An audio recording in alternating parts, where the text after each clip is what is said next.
Assalamualaikum warahmatullahi wabarakatuh. Selamat siang dan semoga sehat selalu untuk kita semuanya. Kepada yang terhormat Bapak Dr. M. Saifuddin MA selaku dosen pengampu mata kuliah Pendidikan Agama. Alhamdulillah, puji syukur kehadirat Allah Subhanahu wa Ta'ala karena telah memberikan nikmat umur, nikmat sehat sehingga kita dapat mengikuti diskusi kali ini. Sebelumnya perkenalkan, nama saya Nurul Qur'ania Mar'atu Solihah dengan NIM 21103041058. Di sini saya sebagai moderator yang akan memandu jalannya diskusi online kali ini. Adapun judul yang akan kami bahas dalam diskusi kali ini adalah tentang haji dan umroh menurut 4 mazhab. Sebelum memulai diskusi kali ini, saya akan memperkenalkan anggota dari kelompok kami, yaitu ada Milando Dewa Rahmatullah dengan NIM 21103041092, Muhammad Asroful Umam dengan NIM 21103041066, dan Nurul Qur'ania Mar'atu Solihah dengan NIM 21103041058. Adapun tujuan dari diskusi kali ini, kita dari kelompok 8 akan mendeskripsikan lebih lanjut tentang haji dan umroh dari keempat mazhab. Mendengar kata haji dan umroh tidak asing lagi tentunya bagi kita. Haji dan umroh adalah ibadah yang saling berkaitan dan hukumnya wajib bagi yang mampu. Assalamualaikum warahmatullahi wabarakatuh. Perkenalkan, nama saya Muhammad Asroful Umam dengan NIM 21103041066. Di sini saya akan membacakan makalah hasil diskusi dari kelompok kami, kelompok 8, yang membahas tentang materi haji dan umroh. Langsung saja kita menuju ke pembahasannya. Yang pertama, dari pembahasan tentang pengertian haji dan umroh. Pengertian haji. Arti haji dilihat dari segi istilah adalah sengaja mendatangi Baitullah untuk melakukan beberapa amalan ibadah. Ibadah haji sendiri termasuk dalam kelima rukun Islam yang wajib kita sebagai seorang muslim lakukan. Namun, ibadah haji sendiri hanya diwajibkan untuk seseorang muslim yang mampu secara fisik maupun finansial. Ibadah haji sendiri hanya dilakukan setiap tanggal 9 sampai 13 Zulhijjah. Untuk selanjutnya, pengertian umroh. Umroh adalah berziarah ke Baitullah dengan memenuhi syarat yang sudah ditentukan. Baitullah dijadikan oleh Allah Subhanahu wa Ta'ala sebagai tempat untuk dikunjungi umat Islam di seluruh dunia setiap tahunnya. Waktu pelaksanaan umroh sendiri tidak ditentukan seperti melakukan ibadah haji. Kita bisa melakukan umroh kapan saja setelah kita melakukan ibadah haji. Allah Subhanahu wa Ta'ala memerintahkan untuk menyempurnakan ibadah hajinya dengan melakukan ibadah umroh. Untuk yang selanjutnya, syarat haji dan syarat umroh.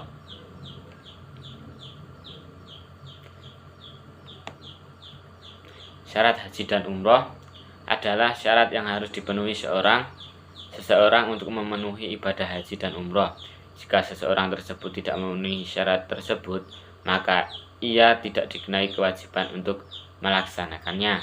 Syarat menunaikan ibadah haji dan umroh terbilang sama. Namun, jika di rukun haji dan rukun umroh ada perbedaan. Rukun haji adalah syarat wajib yang harus dilakukan saat menunaikan ibadah haji, dan apabila salah satu yang tidak dilaksanakan, maka ibadah hajinya tidak sah. Begitu juga dengan rukun umroh. Pengertiannya hampir sama, hanya berbeda di nanti butir-butir rukunnya. Untuk yang selanjutnya lagi, syarat haji dan umroh menurut 4 imam mazhab. Yang pertama dari Imam Syafi'i beranggapan atau berpendapat syarat haji ialah beragama Islam. Kedua, merdeka atau bukan budak. Ketiga, taklif atau mukallaf, yaitu orang yang sudah dikenai kewajiban untuk melaksanakan syariat. Yang keempat yaitu berkemampuan. Berkemampuan di sini dengan syarat memiliki perbekalan yang cukup selama perjalanan dan perjalanan pulang dan pergi. Yang kedua yaitu dari Imam Maliki, beranggapan syarat dari haji dan umroh yaitu beragama Islam, merdeka, balik, mampu secara finansial, berkemampuan untuk melakukan haji dan umroh.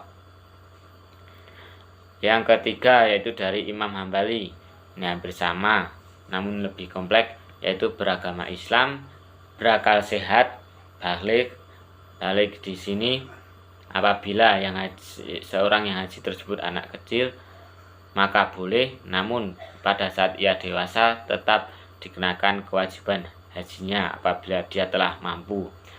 Yang terakhir mampu secara fisik maupun finansial. Yang keempat dari anggapan atau pendapat Imam Hanafi, yaitu beragama Islam, berakal sehat, balik, mempunyai bekal yang cukup dan sarana yang memadai. Yang terakhir harus meyakinkan bahwa perjalanan yang akan dilalui sudah pasti aman. Yang terakhir mampu, yang dimaksud mampu ialah adanya kendaraan untuk melakukan perjalanan haji, kedua adanya perbekalan, dan ketiga adanya harta untuk keluarga yang ditinggalkan.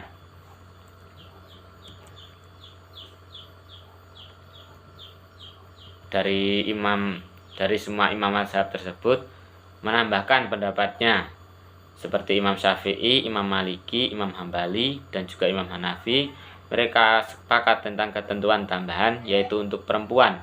Keterangannya sebagai berikut: ada yang mendampingi seorang wanita muslimah yang sudah merdeka dan juga sudah terpercaya, maka perempuan itu merasa aman. Yang kedua yaitu tidak diwajibkan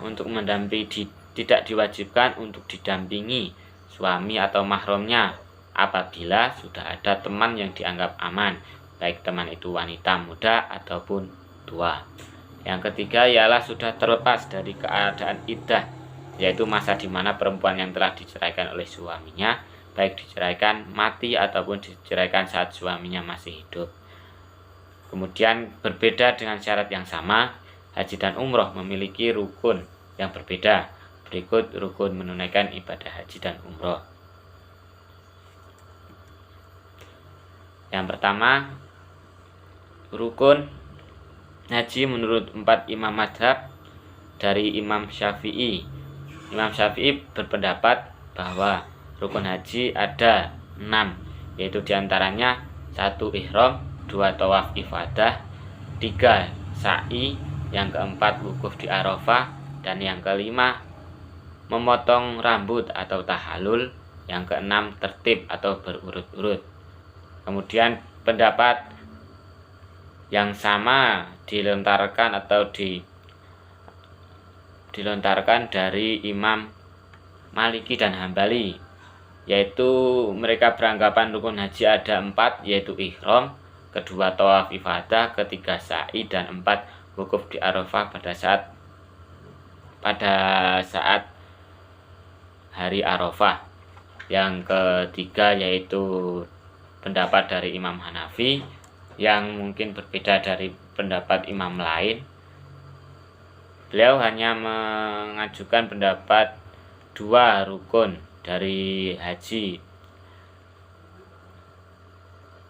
Dia 2 rukun dari haji, yaitu pertama wukuf di Arafah, kedua melakukan 4 kali putaran saat tawaf, 1 tawaf ifadah, dan 3-nya adalah kewajiban haji, bukan dari rukun haji. Untuk yang selanjutnya, pengertian dari setiap rukun tersebut. Rukun haji dan umroh pasti ada 1 ihram. Apa itu ihram? Ihram adalah keadaan di mana seseorang sudah meniatkan hatinya untuk melaksanakan ibadah haji atau umroh. Ihram tidak bisa dilakukan sembarangan, karena niat ini harus datang dari dalam hati bahwa kamu ingin melakukan ibadah umroh atau haji dengan bersungguh-sungguh. Ihram harus dilakukan sebelum pergi ke mikot dan diakhiri dengan tahallul, yaitu kegiatan mencukur rambut minimal 3 helai, namun umumnya dihabiskan atau biasanya membodak lah. Yang kedua, tawaf. Tawaf secara bahasa berarti berputar mengelilingi sesuatu, sedangkan tawaf dalam ibadah haji dan umrah berarti mengelilingi Ka'bah. Secara istilah, tawaf berarti berputar mengelilingi Baitul Haram atau Ka'bah. Ketiga, wukuf. Wukuf dimaknai dengan berhenti atau berhentinya aktivitas jamaah haji untuk berdiam diri di padang Arafah pada saat pelaksanaan wukuf. Seluruh jamaah haji akan bermalam di tempat suci dan bersejarah tersebut, yaitu padang Arafah. Kemudian rukun haji dan umrah selanjutnya yaitu sa'i. Sa'i adalah berjalan dari Bukit Sofa ke Bukit Marwah dan sebaliknya, yang dilakukan sebanyak 7 kali, yang berakhir di Bukit Marwah. Perjalanan dari Bukit Sofa ke Bukit Marwah dihitung 1 kali, dan juga dari Bukit Marwah ke Bukit Safa dihitung 1 kali. Yang kelima, tahallul. Tahallul berarti keluar dari keadaan ihram karena telah selesai menjalankan amalan haji ataupun amalan umroh, seluruhnya atau sebagian. Rangkaian ini ditandai dengan mencukur atau mengunting beberapa helai rambut, minimal 3 helai. Dan terakhir, urut atau tertib atau berurut-urut, yaitu melaksanakan setiap rukun haji dan umroh tersebut secara berurutan. Tidak boleh atau tidak dianjurkan untuk melaksanakannya secara acak. Itu tidak dianjurkan, bahkan dimakruhkan. Untuk yang selanjutnya,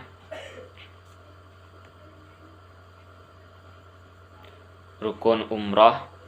Rukun umroh mungkin dari beberapa imam hanya berpendapat sebagai berikut, yaitu Imam Syafi'i berpendapat rukun ihram yaitu rukun umroh rukun umroh yaitu pertama ihram, kedua tawaf, yang ketiga sa'i, dan 4 tahallul, dan juga kelima tertib. Mungkin hampir sama seperti rukun-rukun haji, mungkin hanya berbeda dari segi waktunya. Ada lagi pendapat dari Imam Hambali dan juga Imam Maliki. Beliau hanya berpendapat bahwa rukun umroh hanya ada ihram, tawaf, dan juga sa'i.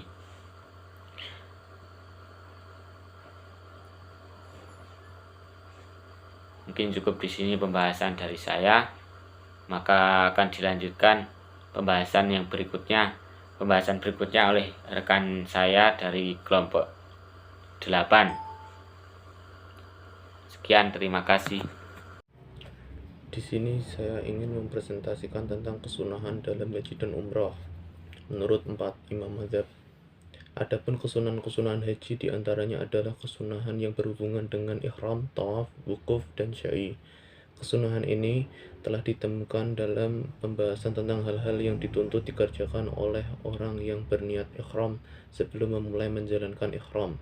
Masih ada kesunahan haji yang lain yang dijelaskan secara detail menurut berbagai mazhab fikih. Maka lihatlah keterangan pada penjelasan di bawah ini. Menurut mazhab Syafi'i, A. Ifrad, yaitu mendahulukan ibadah haji sebelum umroh. B. Talbiyah. C. Tawaf. D. Bermalam di Muzdalifah. E. Bersolat sunnah 2 rakaat setelah tawaf. F. Bermalam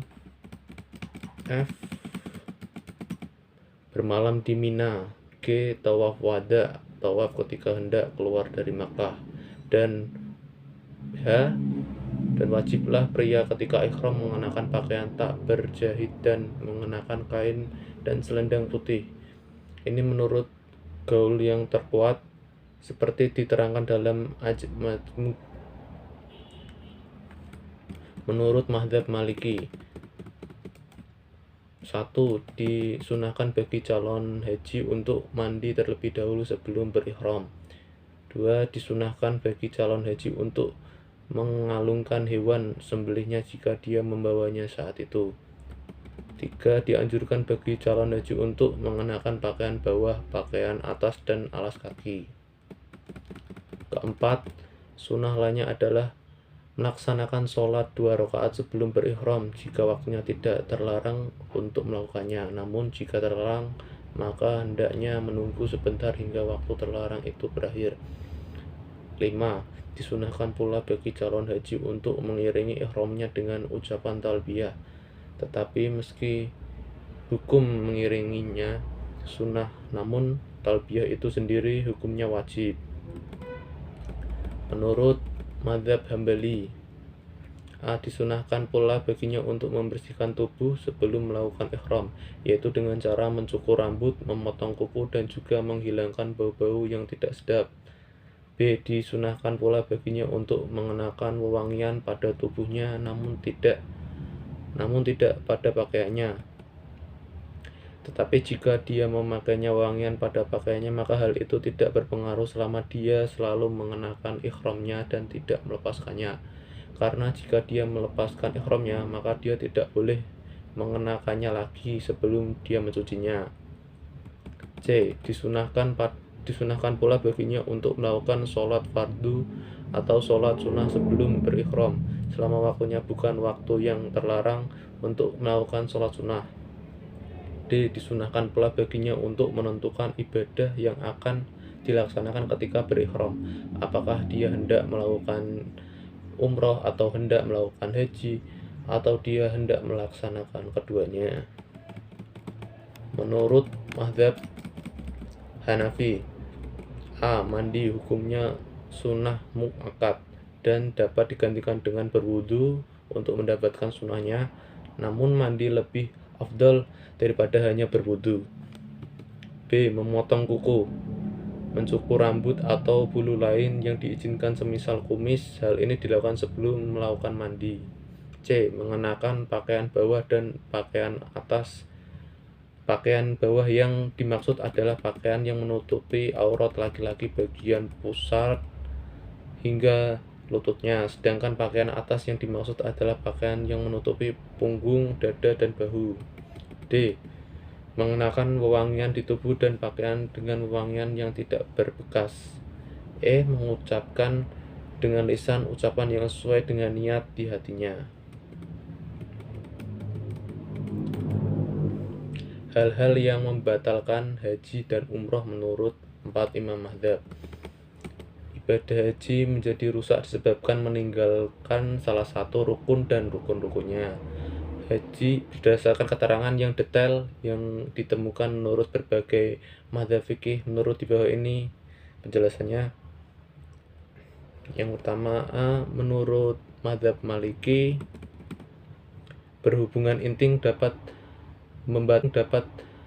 membatalkan ibadah haji. Yang kedua, sesuatu yang menetapkan kewajiban membayar fidyah adalah setiap perbuatan yang dilarang yang menampakkan unsur bersenang-senang dan seenak-enakan pada diri sendiri orang ihram, atau menghilangkan kekusutan dirinya seperti mandi di kolam pemandian air panas. Menurut mazhab Syafi'i, A. Ibadah haji disebabkan bersetubuh namun dengan beberapa persyaratan, diantaranya 1. Memasukkan kemaluan atau kadarnya jika tidak mempunyai batang kemaluan ke dalam vagina atau lubang anus, walaupun milik hewan ternak, walaupun mengenakan penghalang. 2. Dia orang yang mengetahui secara sengaja serta atas kemauan sendiri. Jadi jika seseorang tidak tahu, lupa, atau orang yang dipaksa, maka ibadah hajinya tidaklah batal disebabkan bersetubuh. Yang ketiga, perbuatan itu dilakukan sebelum tahallul awal. Menurut mazhab Hambali, ibadah haji batal disebabkan bersetubuh memasukkan kemaluannya ke dalam vagina atau lubang anus dari manusia atau manusia lainnya, dengan syarat bersetubuh itu dia lakukan sebelum tahallul awal. B. Memakai pakaian yang dijahit atau dilingkarkan. C. Menggunakan wewangian. D. Menutupi kepala bagi laki-laki dan menutupi muka bagi orang perempuan. Menghilangkan lebih dari 2 helai rambut dari tubuh atau lebih dari 2 buah kuku. Membunuh hewan buruan di tanah haram, dan dalam melakukan perbuatan pada poin B sampai F tersebut dikenai denda berupa pembayaran fidyah dengan perincian yang sudah disepakati berdasarkan syariat. Menurut mazhab Hanafi, ibadah haji batal disebabkan bersetubuh dengan syarat itu terjadi sebelum wukuf di Arafah. Kemudian pelakunya adalah orang yang balik serta berakal. Jadi jika seseorang kanak-kanak atau orang gila menyetubuhi istrinya yang sudah balik serta berakal, maka batallah ibadah haji perempuan yang disetubuhi tersebut. Tidak demikian dengan haji kanak-kanak atau orang gila tersebut. Hikmah haji dan umroh untuk pribadi, masyarakat, dan lain-lain. A. Untuk diri sendiri.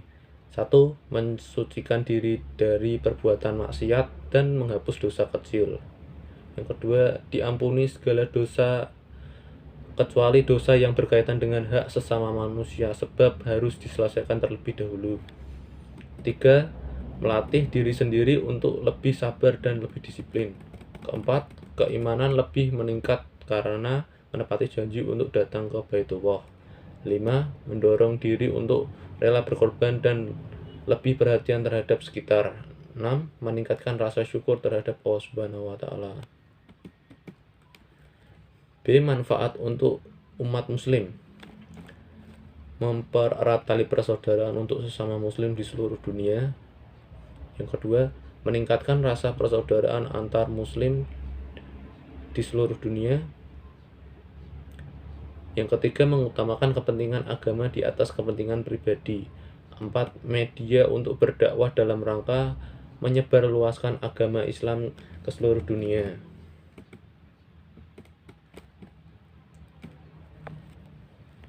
Jadi dapat disimpulkan bahwa haji dan umroh adalah ibadah yang sama-sama dilakukan di kota Mekah dan hukumnya wajib bagi yang mampu. Ibadah haji sendiri adalah ibadah yang diserap dari Nabi terdahulu, sedangkan umroh adalah berziarah ke Baitullah dengan memenuhi syarat yang sudah ditentukan. Syarat dan rukun haji menurut mazhab Maliki, Hanafi, Hambali, dan Syafi'i itu tidak jauh berbeda. Mungkin ada beberapa perbedaan, namun itu sedikit saja. Begitu pula dengan hal-hal lainnya seperti kesunahannya dalam hal yang membatalkan haji dan umroh dan juga lainnya. Teman-teman, masih banyak di luaran sana yang belum mengerti betul tentang perbedaan melakukan ibadah haji dan umroh. Kita sebagai umat muslim yang baik seharusnya mengerti tentang perbedaan dalam melakukan ibadah haji dan umroh. Kita dapat membaca literasi yang ada seperti makalah yang kita buat ini. Dengan banyak membaca, tentunya kita akan menambah wawasan kita. Tentunya kita juga perlu mengetahui tentang ketentuan haji dan umroh menurut keempat mazhab, yaitu mazhab Hanafi, Maliki, Syafi'i, dan Hambali. Kenapa dari empat mazhab itu? Karena dari empat mazhab itu memiliki kemiripan cara berijtihad. Hal ini tertulis dalam catatan Kiai Haji Hasyim Asy'ari. Baik teman-teman, sesi penyampaian materi baru saja kita simak bersama. Sesi tanya jawab akan kita lakukan di ruang chat. Dan saya sebagai moderator, saya meminta maaf dan hanya kepada Allah lah kita meminta ampun. Demikian presentasi ini saya tutup. Wassalamualaikum warahmatullahi wabarakatuh.